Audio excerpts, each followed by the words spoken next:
Umumnya anak muda menikah dia bayangkan tempat tidur. Kalau tempat tidur kau bayangkan untuk menikah, maka siap-siap kau kecewa. Kenapa? Nikmatnya itu hanya sementara. Begitu sebentarnya yang namanya tempat tidur, maka disebut bulan madu. Tidak dikatakan tahun madu. Karena sebentar saja. Maka Nabi katakan nikahilah seseorang karena 4 hal. Bismillahirrahmanirrahim. Ya, Ibu Bapak, saudara-saudara sekalian. Kesempatan ini saya ingin sampaikan beberapa nasihat. Bukan nasihat ustadz, tapi nasihat agama. Yang pertama, kedua mempelai. Nikah luruskan niat. Umumnya anak muda menikah dia bayangkan tempat tidur. Kalau tempat tidur kau bayangkan untuk menikah, maka siap-siap kau kecewa. Kenapa? Nikmatnya itu hanya sementara. Begitu sebentarnya yang namanya tempat tidur, maka disebut bulan madu. Tidak dikatakan tahun madu. Karena sebentar saja. Maka Nabi katakan nikahilah seseorang karena 4 hal. Yang pertama, nikahi kalau dia laki-laki, Ali nikahi dia karena kecantikannya. Ini penting cantik. Kenapa? Hampir 24 jam di depan kita. Baru bangun dia. Mau tidur dia lagi di depan kita. Mau makan ada lagi nih di depan kita. Pulang kantor dia lagi. Jadi kalau jelek, cepat kita bosan. Maka penting itu cantik. Ternyata cantik tidak boleh menjadi ukuran utama. Kenapa? Cantik ada batasnya. Bahkan zaman digitalisasi sekarang ini bisa jadi cantik di YouTube, cantik di Instagram, cantik di Facebook, ternyata aslinya hancur. Kenapa? Ada kamera 360. Putih mukanya, hitam lehernya. Cantik memang dia kalau di Facebook, tapi ketika diketemu aslinya jelek. Maka kecantikan ada batasnya. Okelah original kecantikannya. Sweet 17 kau cantik, 20 tahun kau cantik, 17 tahun kau cantik, tapi balik itu angka 17. 71 masih cantik, enggak lagi. Biar kau pakai dandanan apa, kalau sudah keriput hancur itu cantiknya. Ya, yang kedua kata Nabi, nikahilah dia karena keturunannya. Wajib kita lihat keturunannya, tapi ternyata tidak boleh jadi prioritas. Kenapa? Ada orang bapaknya Nabi, anaknya pengkhianat. Anaknya Nabi Nuh. Ada orang bapaknya pengkhianat, anaknya jadi Nabi, Ibrahim alaihissalam. Boleh melihat keturunannya, tapi tidak boleh menjadi prioritas. Kenapa? Karena ada orang bapaknya ulama, anaknya jadi penipu. Yang ketiga kata Nabi, nikahilah seseorang karena kekayaannya. Penting ini kekayaan. Itulah orang Bugis katakan, komelo komak bene mita ko yerong kayu mau decengi. Kalau kau mau menikah, lihat kamu apa yang kamu bisa hidup di situ. Tapi ternyata tidak boleh jadi prioritas. Kenapa? Harga diri seorang laki-laki jangan kau gantungkan hidupmu sama mertuamu. Insyaallah kalau orang Bugis tidak. Bapak saya sempurna sampaikan kepada orang tua mempelai, insyaallah Bapak tidak dikecewakan oleh saudara Ali. Setahu saya yang selihat secara kasat mata, langka juga laki-laki seperti Ali. Punya prinsip hidup, jujur, dan jangan coba-coba kalau mau dibilang bohong, insya Allah tidak akan Bapak temui di situ. Prinsip hidup yang paling penting bagi laki-laki adalah tegas. Ketika dia punya ketegasan, punya prinsip hidup, insya Allah anaknya Bapak akan dilindungi. Yang keempat, kata Nabi, nikahi karena agamanya. Bertanya mahasiswa saya di Unhas, Ustadz kenapa agama nomor 4? Mestinya kan nomor 1. Jangan salah paham. Agama betul nomor 4, tapi dia tidak titik di situ, koma. Utamakan agamanya, karena dengan agama kau dapat semuanya. Mendapat perempuan yang cantik, keturunan baik-baik, anak orang kaya, penghafal Quran, rasanya kalau ada 100 cewek belum tentu ada 1. Ada yang cantik mukanya, hancur akhlaknya.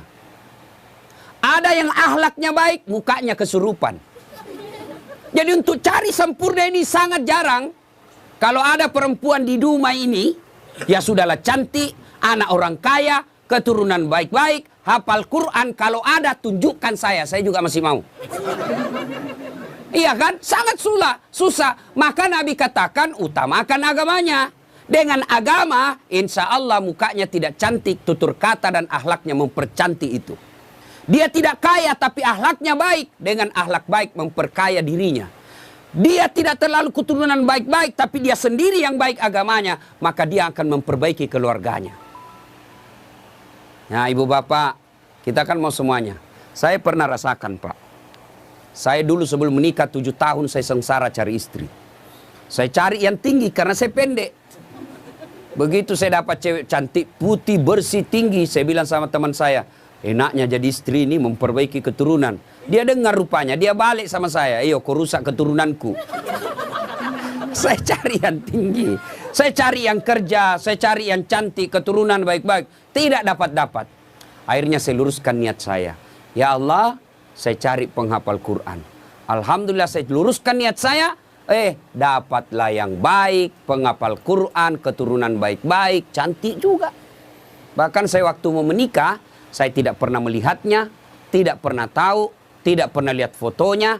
Hanya sekali saya ketemu ibunya, hari Ahad saya ketemu, Jumat saya pergi melamar. Begitu saya lamar, dia bilang ibunya, Alhamdulillah, memang saya ketika haji umroh, saya nasar siapapun yang lamar anakku kalau baik agamanya, saya terima. Dalam hatiku aman, masuk gigi 1. Aman. Alhamdulillah. Maka adik-adik ini yang masih jomblo-jomblo fisabilillah, kalau kau mau menikah jangan lihat cantiknya, jangan lihat keturunannya baik-baik, jangan lihat itu saja, tapi utamakan agamanya, karena dengan agama kau akan dapat semua-semuanya. Nih ya. Yang kedua, nasihat buat pengantin. Ya, nasihat buat pengantin. Besok-besok kalau kau mau bahagia, rumusnya adalah birrul walidain. Muliakan orang tua. Muliakan orang tua. Maka Dinda Ali, selesai kau nikah ini, nasihati istrimu baik-baik. Saya selesai nikah, saya bilang sama istri saya, boleh kau marah sama saya, boleh kau maki-maki saya, boleh kau hina saya, boleh kau lempar kepalaku, yang penting tidak kena. Satu yang tidak boleh, jangan kau pernah hina orang tuaku. Sampaikan itu. Ya, karena kadangkala ada suami durhaka sama orang tuanya, gara-gara istrinya yang tidak bisa menerima takdir orang tuanya. Tuh, camkan baik-baik. Tidak ada kebahagiaan dalam rumah tanggamu kalau orang tuamu kau hina. Tidak ada kebahagiaan dan berkah Allah dalam rumah tanggamu kalau orang tuamu kau tidak servis baik-baik. Tidak usah kau cari muka sama wali kota. Tidak usah kau cari muka sama keluargamu yang anggota DPR. Tidak usah kau cari muka sama keluargamu yang pejabat. Kau mau bahagia, muliakan orang tuamu. Maka prakteknya, datang orang tuanya Ali, PJ, maka berikan kalau ada rezeki, si Vina yang datang. Bu, Pak, ini ada duit 50.000. Allah tidak lihat nilainya. Allah tidak lihat banyaknya. Yang Allah lihat adalah niatmu untuk memuliakan orang tua. Orang tuanya Vina yang datang, Ali yang maju. Nah, Bu, ini. Jangan malah sembunyi-sembunyi. Datang orang tuanya Ali, Ali kasih mamanya. Ini, mak, jangan kasih istriku. Sudah salah itu. Ya, maka muliakan orang tuamu. Insya Allah, ridallah fi ridal walidain, suktillah fi suktil walidain. Ridanya Allah tergantung ridanya kedua orang tua, murkanya Allah tergantung murkanya kedua orang tua. Ingat, ya. Buat Vina. Mungkin pernah baca kisahnya sahabat Nabi. Pergi suaminya perang. Pergi suaminya perang. Dipesan sama suaminya, jangan pernah kau keluar rumah sebelum saya pulang dari perang. Pergi suaminya. Ternyata orang tuanya sakit. Datang tetangganya. Bu, kau datanglah lihat orang tuamu sakit itu ibumu. Suami saya pergi perang. Dipesan tidak boleh pulang. Tidak boleh keluar sebelum pulang. Sudah. Datang lagi sakaratil maut. Datang lagi panggil. Bu, kau pergi lihat orang tuamu. Sudah sakaratil maut. Suami saya belum pulang. Datang lagi ketika meninggal. Kau datanglah terakhir kalinya. Ibumu sudah meninggal. Mohon maaf, suami saya belum pulang.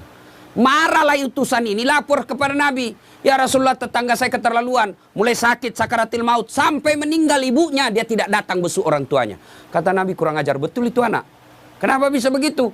Katanya dipesan sama suaminya yang lagi pergi perang. Jangan keluar rumah sebelum pulang dari medan perang. Mendengar ini, apakah Nabi marah? Subhanallah, Nabi justru menjelaskan, alhamdulillah diampuni dosa ibu yang meninggal karena punya anak yang taat terhadap perintah suaminya. Ibu-ibu, prestasi ibu bukan jadi anggota DPR. Prestasi ibu bukan jadi pejabat. Prestasi ibu ada pada suami. Fungsi utama suami bukan cari nafkah. Fungsi utama suami bagi seorang istri mencari ridhanya. Kalau ridhanya suami kau dapat, kau akan gampang masuk pintu surga. Kan perempuan itu gampang sekali masuk surga. 4 saja syaratnya. 1, sholat. 2, puasa Ramadan. 3, jaga harga diri dan keluargamu. 4, patuhi perintah suamimu. Kalau ini 4 kau lakukan, kata Nabi, tuh 7 pintu surga, tadkhulul jannati bisalam. Kau masuk pintu surga dari mana arah saja. Kan banyak orang sukses di kantor, hebat kerjanya, banyak duitnya, tapi nalantarkan kewajiban suaminya kepada suaminya, maka demi Allah, kata Nabi, jangankan masuk surga perempuan seperti itu, baunya surga kau tidak dapat. Maka Devina, mulai hari ini kewajibanmu memuliakan suamimu. Kemana orang tua? Orang tua ketika sudah bertentangan dengan perintah suami, maka lebih utama mengikuti perintah suami. Kenapa? Karena sudah diserahkan ijab kabul. Bapak tadi lihat itu ijab kabul, namanya penyerahan. Ibaratnya, nah Ali, ini mobil saya kasih kau. Silakan kau pakai semau-maumu. Tapi dengan catatan jangan langgar agama. Selama tidak melanggar agama, kau boleh apakan saja di mobil. Besok-besok ternyata mau diambil mobilnya, tidak boleh lagi. Kenapa? Sudah diserahkan. Kecuali si Ali yang kembalikan itu mobil kepada orang tuanya. Nah, itu ya, lebih utama memuliakan suami. Tapi insya Allah tidak akan pernah terjadi misalnya Vina mau kali saya mau pulang dulu tengok orang tua saya. Tidak mungkin. Tidak usah kau pergi. Tidak mungkin. Tidak mungkin. Selama itu tidak bertentangan agama, insya Allah tidak akan diberatkan. Ibu bapak saudara-saudara sekalian, ini banyak yang saya mau sampaikan tapi waktu yang terbatas ya. Ini nasihat buat pengantin. Sekarang nasihat buat kita ini yang datang. 1, biasanya kalau ada acara pengantin begini, banyak yang pulang bawa dosa. Kenapa pulang bawa dosa? Datang mencela acaranya orang. Sampai kue-kuenya pun dicela. Kayak basi. Padahal membungkus. Ibu-ibu Columbus. Tahu Columbus? Kelompok ibu-ibu pembungkus. Tidak boleh ibu bungkus itu makanan kalau ada seperti ini ya. Meskipun ibu saudara sama yang punya cara, besok kita lihat. Tidak boleh ibu. Biasa hilang piring, hilang sendok.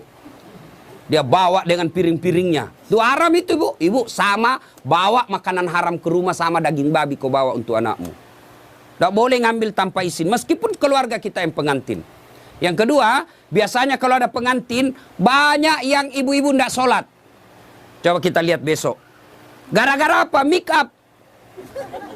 Dia kira tembok mukanya coklat, biru, abu-abu, krem. Wah, Masya Allah.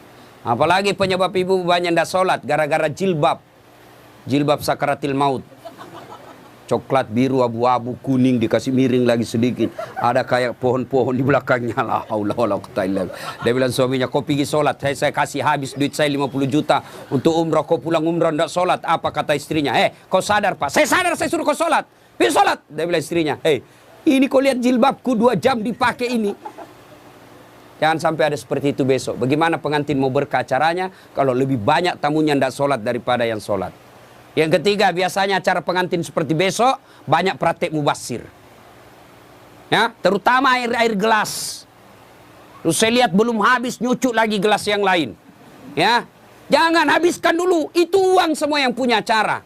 Hanya 1 iris kau bisa makan telur, jangan ambil yang banyak.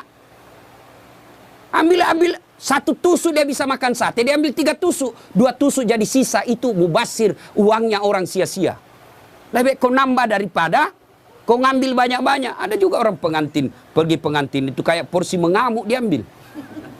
Besar betul, tinggi betul piringnya, tidak habis juga. Lebih kau nombo, tidak ada yang suruh nombo Ustaz, ya suruh sendiri.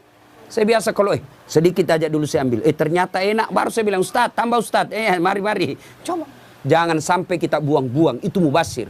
Yang 4, biasanya kalau ada acara pengantin seperti ini, besok kita lihat, biasa banyak tersinggung pulang.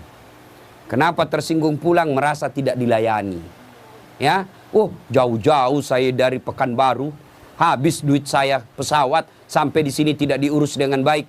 Tidak mungkin yang punya acara melayani ibu sepenuh hati.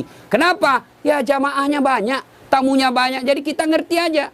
Sampai ada yang pulang ngambek, tidak mau lagi saya ke sana. Kenapa? Setengah mati saya jauh-jauh, pakai baju baru, tidak kena syuting. Gara-gara syuting dia ngambek. Ya, ibu bapak, saudara-saudara sekalian. Nah, akhirnya adik Vina dengan PJ. kamu akan mengalami nanti geger budaya. Ya, sentuhan, persentuhan budaya yang berat. Itu pasti ada konflik, pasti. Ya, kalau tadi selama kau pacaran semua yang enak-enak. Ngomongnya iya kak, iya Dinda, hati-hati ada batu. Itu waktu pacaran. Salam sayang selalu, itu waktu digoda.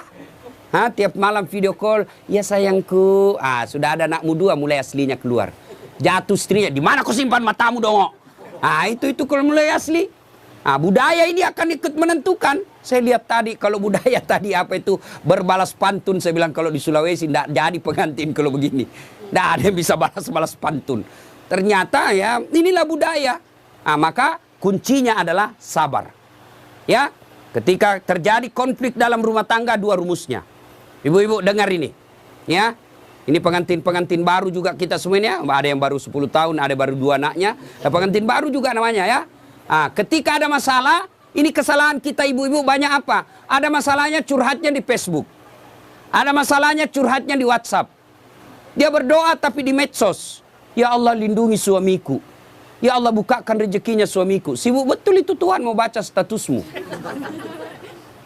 Ketika ada masalah kata Allah dalam Al-Quran. Ada masalahmu, suamimu nakal, suamimu selingkuh. Tidak usah curhat sama orang lain. Ini ibu-ibu gampang betul dia curhat sama tetangganya. Ngapain kau cerita masalah rumah tanggamu ke tetangga? Besok-besok ada Vina bertengkar sama suami. Jangan terlalu cepat cerita sama orang tua. Langsung kau curhat sama orang tuamu. Kau telepon menangis-nangis. Besok 2 minggu kemudian akrab lagi. Apalagi kau sudah ungkap semua kejelekan suamimu. Tidak usah. Ada masalahmu, kata Allah, ista'inu bis-sabri was-salah. Sabar, perbaiki solatmu, saya yang selesaikan masalahmu.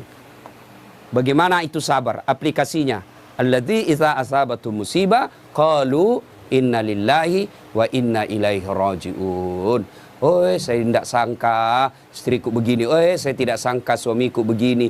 Saya tidak sangka mertuaku begini. Tapi itulah jodohmu. Maka lebih kau ucapkan inna lillahi wa inna ilaihi rajiun.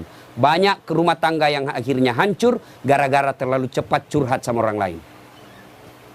Curhatnya lebih parah di medsos. 500 temanmu di medsos. 500 yang tahu rahasia keluargamu. Tidak usah kau cerita sama orang lain. Tidak mungkin dia cerita saya Ustaz. Dia masih sepupu saya. Siapa yang menghalangi Nabi dakwah awal-awalnya? Abu Sufyan. Siapa itu Abu Sufyan? Sepupu 1 kalinya Nabi. Tidak mungkinlah dia cerita saya Ustaz. Dia masih saudara saya. Siapa yang dorong Nabi Yusuf masuk ke sumur? Saudaranya. Tidak mungkinlah dia begitu. Dia macik saya, dia pacik saya, saudara bapak saya. Siapa? Abu Lahab. Saudaranya bapaknya Nabi. Jadi barangkali ketika kondisi normal rumah tanggamu, tidak ada yang sentimen. Tapi ketika kondisinya lain dari yang biasa, dia lihat rumah tanggamu bahagia. Dia lihat rumah tanggamu kaya. Dia miskin saudaramu. Saudara sekandung. Belum tentu dia baik, ada namanya dengki. Ini setan masuk, dia hasutlah kau. Ketika situasinya lagi labil emosimu, kau tidak stabil marahmu, datang saudaramu belum tentu niatnya baik, dia mau sama nasibnya sama kamu, susah juga rumah tanggamu, maka dia hasut kau yang tidak benar. Maka ada masalahmu jangan curhat sama manusia, tidak usah, lebih kau curhat kepada Allah, bangun sholat tengah malam, ngadu kepada Allah. Termasuk ibu-ibu nih, yang sudah mulai tua, muka-muka sakaratil maut. Suami mulai lain-lain, tidak usah kau curhat sama orang lain. Curhat kepada Allah. Ya Allah, Engkau yang memelihara suami saya. Ya Allah, lindungi suami saya. Ya Allah, bahagiakan rumah tangga saya. Allah sudah janji, ud'uni astajib lakum. Minta kau sama saya, pasti saya kasih. Itu janji Allah. Ya, maka ibu-ibu, saya yakin di sini semua punya adakah rumah tangga yang tidak ada masalahnya? Kira-kira ada rumah tangga yang tidak ada masalahnya? Tidak mungkin. Jangankan manusia biasa, Nabi saja ada masalahnya. Dalam rumah tangga, dalam struktur keluarga, Nabi diusir. Diusir dari Mekah kan, hijrah ke Madinah. Siapa yang usir? Bukan orang lain. Siapa? Pamannya sendiri. Dalam ekonomi, apa Nabi kaya? Tidak, Khadijah tadinya kaya, miskin setelah bersuamikan Rasulullah. Sampai dijelaskan pernah 3 hari 3 malam tidak makan. Itu Nabi. Dalam kesetiaan rumah tangga, Nabi pernah diuji dengan kesabarannya. Dengan cara apa? Aisyah difitnah selingkuh. Itu Nabi, apalagi kita. Ada yang bilang sama Ustaz, hebat betul rumah tangganya. Kenapa? Bahagianya rumah tangganya. Kenapa kau tahu? Itu foto-fotonya di Facebook, romantisnya. Ya itu foto di Facebook berapa menit kita bisa bikin. Bodoh itu namanya kalau bertengkar dia share di Facebook. Beleng-beleng namanya itu. Tak mungkin lah, semua yang baik-baik. Maka begitu ada masalah, ista'inu bis-sabri was-shalah. Sabar saja. Yang kedua, perbaiki sholat. Nah, ini sholat yang jadi masalah. Ya, apalagi kalau pengantin baru. Subuh terutama. Allah kasih toleransi. Tapi sekarang sudah modern, Pak. Ada air hangat, ada air sudah tidak seperti pengantin baru dulu kan. Rumah tidak ada kamarnya. Tamu 1 minggu baru pulang. Bingung kita, Pak. Mau cari kamar tidak ada. Malu-malu lagi. Kamar mandinya dibawa pula. Mau mandi dilihat jauh orang basah kepala. Tidak enak. Sekarang aman. 1 kamar sudah ada kamar mandinya di dalam. Pun kalau kenapa malu? Kenapa mesti malu? Ini sudah halal. Ya. Nah, ibu bapak, saudara-saudara sekalian, banyak yang ingin saya sampaikan tapi waktu yang terbatas. Ada yang saya lupa satu. Satu lagi. Adinda Ali, besok-besok kalau marah jangan gampang bilang talak. Ini dengar semua laki-laki. Ya. Marah jangan gampang bilang talak. Misal kau bertengkar langsung kau bilang saya talak kamu. Jatuh talak 1. Artinya masih boleh campur. Damai malamnya masih boleh campur. Tapi ketika kau bilang saya talak kamu, 5 menit kau banting pintu saya talak kamu, jatuh talak 2. Artinya kamu tidak boleh campur sebelum nikah ulang. Panggil 2 saksi, ibu bapaknya, ada mahar, ijab kabul, baru boleh campur. Nikah ulang. Kalau kau tidak nikah ulang campur, sama hukumnya kau berzina. Bagaimana kalau dia saya talak kamu? 5 menit kau saya talak betul kau. Keluar dari rumahnya dia banting pintu saya talak kau cilaka. Jatuh talak 3. Artinya apa? Harus cerai dulu baik-baik. Lalu dia nikah dengan laki, dia menunggu 3 bulan, lalu menikah dengan laki-laki lain. Ternyata tidak cocok, dia cerai dengan laki-laki tersebut. Kau harus menunggu lagi 3 kali haid, baru kau nikah kembali. Hati-hati bilang talak. Bagaimana kalau perempuan bilang talak? Talaka, talaka, talaka, talaka, talaka, talaka. Biar sampai di atas pantatnya. Kenapa? Kenapa hak talak ada pada laki-laki, bukan sama perempuan, ya? Maka bapak ibu yang gampang-gampang, ibu bapak-bapak yang gampang marah, jangan kau gampang bilang talak. Marah bagaimanapun jangan bilang talak. Kalau dia bilang istrimu antar, kasih kembali saya ke rumahku. Oke, saya kembalikan kau ke rumahmu, saya ikut ke mertuaku. Anda jangan masalah seperti itu, ya. Besok-besok Ali cari harta, jangan menghalalkan segala cara. Tapi insya Allah, saya tahu betul ini PJ atau Ali sangat disiplin dalam soal halal atau haram. Insya Allah.